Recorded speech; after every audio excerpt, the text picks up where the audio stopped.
Hello guys, ഇന്ന് നമുക്ക് tasty ആയിട്ട് വെക്കാൻ പറ്റുന്ന ഒരു സാമ്പാറിൻ്റെ റെസിപ്പി നോക്കാം. അതിനായിട്ട് ആദ്യം നമ്മൾ സാമ്പാറിന് ആവശ്യമായിട്ടുള്ള പച്ചക്കറികളെല്ലാം നല്ലതുപോലെ കഴുകി വൃത്തിയാക്കി അരിഞ്ഞ് വെക്കുക. അതിനുശേഷം നമ്മൾ അതിനകത്തേക്ക് മുളക് പൊടി, കുറച്ച് കാശ്മീരി പൗഡർ, സാമ്പാർ പൊടിയും കുറച്ച് ഉപ്പും 1 സ്പൂൺ വെളിച്ചെണ്ണയും കൂടെ ആഡ് ചെയ്ത് നല്ലതുപോലെ മിക്സ് ചെയ്ത് കറിവേപ്പിലയൊക്കെ ഇട്ട് ആ മസാലയ്ക്ക് ഒന്ന് പിടിക്കുന്നിടം വരെ പച്ചക്കറി മാറ്റി വെക്കാം.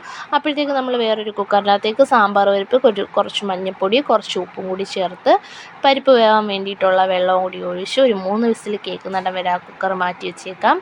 വേറൊരു കുക്കറിനകത്തേക്ക് നമ്മൾ നേരത്തെ മസാല ഇട്ട് വെച്ചിരിക്കുന്ന പച്ചക്കറികളെല്ലാം കൂടി അതിനകത്തേക്കിട്ട് ആ പച്ചക്കറിയെല്ലാം വേവാൻ വേണ്ടിയിട്ടുള്ള വെള്ളവും കൂടി ആഡ് ചെയ്ത് ഒരു 4 വിസിൽ കേൾക്കുന്നിടം വരെ ആ കുക്കർ മാറ്റി വെച്ചേക്കാം.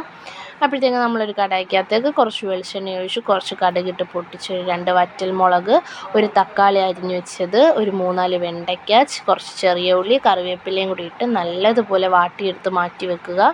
അപ്പോഴത്തേക്ക് നമ്മുടെ സാമ്പാറിൻ്റെ കഷ്ണങ്ങളൊക്കെ വെന്ത് കിട്ടുമ്പോഴത്തേക്കും നമ്മൾ അതിനകത്തേക്ക് പുളിവെള്ളം, കുറച്ച് ഉപ്പ്, എരിക്ക് ആവശ്യമായിട്ടുള്ള മുളക് പൊടി, പിന്നെ നമ്മൾ കുറച്ച് മല്ലിപ്പൊടി ആഡ് ചെയ്യുന്നുണ്ട്, പിന്നെ കായപ്പൊടി, ഇതെല്ലാം കൂടി ആഡ് ചെയ്തതിന് ശേഷം നല്ലതുപോലെ മിക്സ് ചെയ്ത് നമ്മൾ നേരത്തെ വേവിച്ച് വെച്ചിരിക്കുന്ന പരിപ്പും കൂടി ഇട്ട് നല്ലതുപോലെ സാമ്പാർ കുറുക്കി ചൂടാക്കി എടുക്കുക.